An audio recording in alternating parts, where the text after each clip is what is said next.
pressuring you, sorry. No, it's fine. Yeah.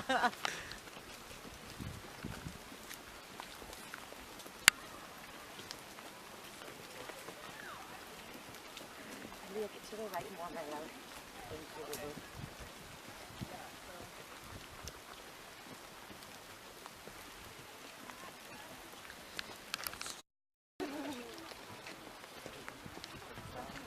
You can see a lot of, I don't know if she mentioned burls, right? Burls are a sort of tumor-like growth that you will see on redwoods as well. They're worth a lot of money because they sort of have really interesting sort of growth patterns within them. People like to make coffee tables out of them and whatnot. You can technically grow them into a small tree, but that tree won't live as long as other trees, right? So it's not going to take off like one of these other giant redwoods that you're looking at here today. Ah. Having to do it all in manuals. Here's where you earn the extra credit. The more people you make laugh. Extra credit. Yeah. What about It says white alder. White alder. Looks green to me. No.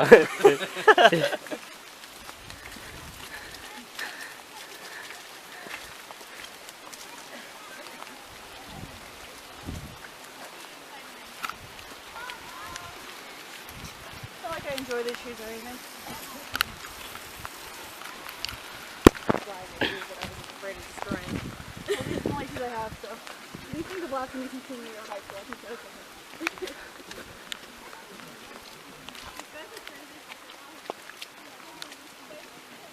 I know I need your ones, but maybe I don't want to be an adult and tie them. Kind of ruining all my old shoes and tie them.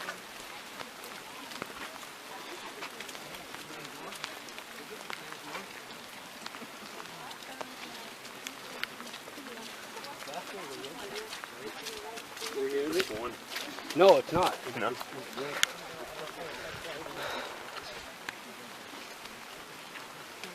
These are a variety of insect gall. I don't know if we've talked much about galls across all of our sections. Insect galls are basically where you have an insect like, for example, usually wasps cause these, right? They will sting the tissue of a plant, inject their egg at the same time, and then the plant will surround that and sort of push it out of its skin. So if we were to cut these open, we would definitely find some sort of an embryo growing inside of it, most likely something like a wasp. Let's not cut it open. Yeah, let's not. Not like it's stained or anything. Like, Well, again, do you want to be walking out and touch the insect no matter what? I think funny. Oh, that's a big pack. Oh, dang. Look at that. Just a seasonal creek right here. It pretty much runs year round, and it's actually usually a little higher than this. I think what's happening is there's a really slow filtration of the water into the river right now.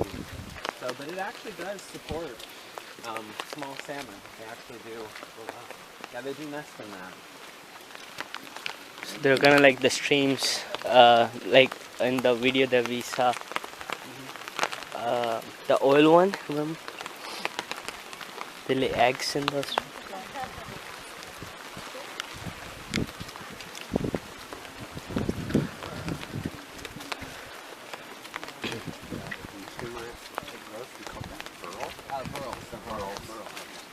Yeah. I mean, cancer is actually not, it's really a, Tumors. well, it doesn't spread through plants the way that it does us because of our physiology and the way that they're different than us. So it just doesn't tend to kill them the way it kills us. I'll go to some, I'll go to music. These are all lilies here. They're just sleeping this time of year.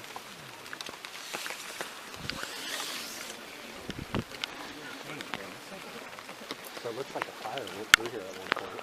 Yeah, yeah.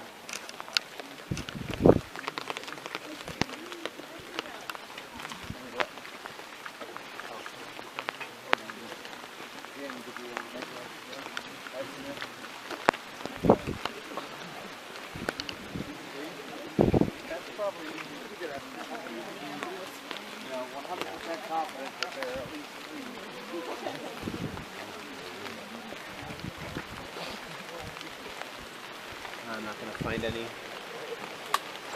Oh boy. We must really want to shred it. Wow, yeah, this is something. So, what we're standing beneath right here, this is a tan bark oak, Lithocarpus densiflorus. We also mentioned that the Native Americans were using, acorns, right? This is the primary acorn food that they were using here. You'll notice also as you're sort of looking up into the forest, and as you're looking at this one as well, that a lot of the leaves are kind of looking dead and unhealthy.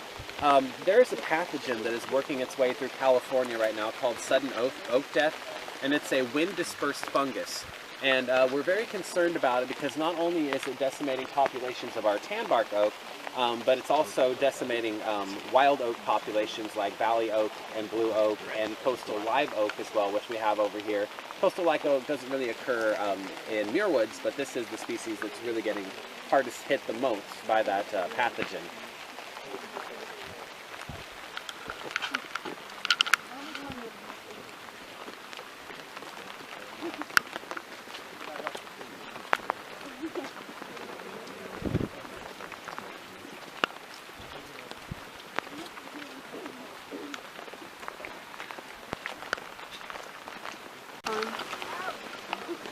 Uh-oh. Oh well. Sorry. Bye. Have fun, guys. So, horsetail fern is another one of those things that was used by the early settlers, and essentially what they did with it, it's got a lot of silica in it, right? And silica is the fancy word for sand or basically glass. So they would basically use it for sort of scrubbing their pots with, right? It's called scouring rush for the same reasons. And it's also, again, one of those really, really ancient plants that goes back to the Carboniferous. It's a close relative of ferns, right? So it doesn't look much like a fern, but it does reproduce by releasing spores the way that ferns do. And the stems are essentially hollow, right? So kids like to pick off little straws of it and put it around like the Ijo and all that stuff. Pretty good too. What's that? Oh, football talk. Oh, okay. Sorry. Yeah, no problem. Okay, we'll continue on for another minute. Trying to think of, I've been looking for an understory lily that smells like a rotting corpse, but I haven't found it today. Oh man. Yeah, it's a really interesting plant if I can find it, but I'm not seeing it today. It's been forever since I've smelled a rotting corpse. Yeah, it's a very interesting lily if you can find it in bloom, but it's a rare plant, and like I said, I haven't seen it so far today, and I don't think I'm going to get lucky. How dare a rare plant not making a change? How dare it be rare? Does anybody have any questions for me about Redwood Forest ecology or what we're looking at here today? There's not a lot blooming this time of year. Usually I like to point out the flowers and plants to everybody. This time of year the fungi are sort of waking up, so you can run into some interesting fungi. We'll just put it that way along the coast. So does anybody have any questions for me? What are the main types of animals like that we're going to find here? Mostly birds? Or? Yeah, so again, the spotted owl has been found here, right? And the spotted owl is a federally endangered species. If you get really, really lucky and you're here sort of around duskish, then you might encounter the spotted owl. They tell me it's here. I've looked over and over again and I've never seen one. But that is here. I don't think that anybody's really seen any bears, any black bear. I don't think some coyotes. That's kind of what you're going to probably run into in this area. Yeah? You might have explained it earlier. I was in the back. Where the sticks along the stream, there was like quite a few walking in. There was like two, it looked like man-made sticks, like creating little dams. You know, I'm not sure what they're trying to do with that, actually. I mean, there's lots of, they've had a lot of revitalization projects here. They've had some problems with bugs to the point where they released large populations of ladybugs in here, trying to, combat that. They're also trying to revegetate with some Mariposa lilies. They're trying to plant some of those in here as well. So they're constantly trying to get this back to, what it's supposed to be.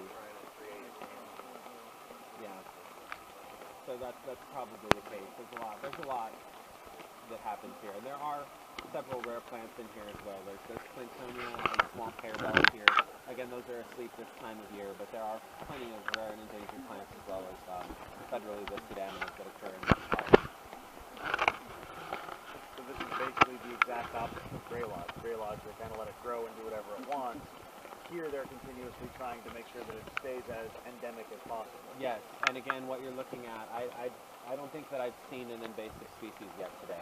Whereas when we were, those of you from Yuba, when we were in Gray Lodge, there was an invasive species soup out there. Anybody else? Okay, well I'm going to go ahead and let you go at this point, so stay wet, enjoy the park, you know, well maybe don't stay wet, try to keep yourself dry.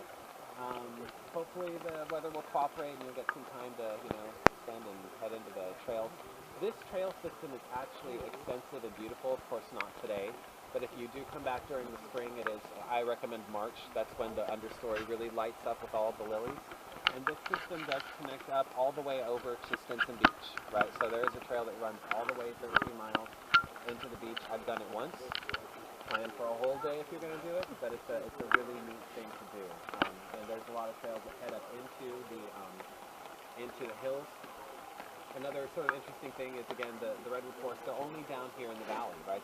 Once you hit about 200, 150, 200 feet, they're going to start getting replaced by Douglas firs, right? So you'll see that mixed conifer forest is really only down here in the fog belt, low elevations with all this water. That's where you're going to find them.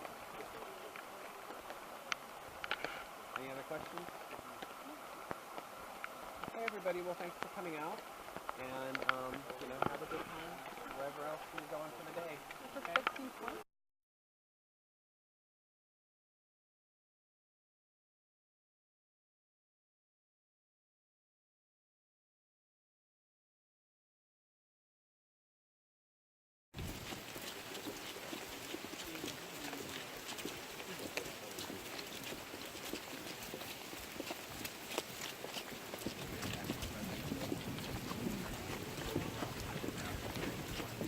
We're not pressuring you, sorry.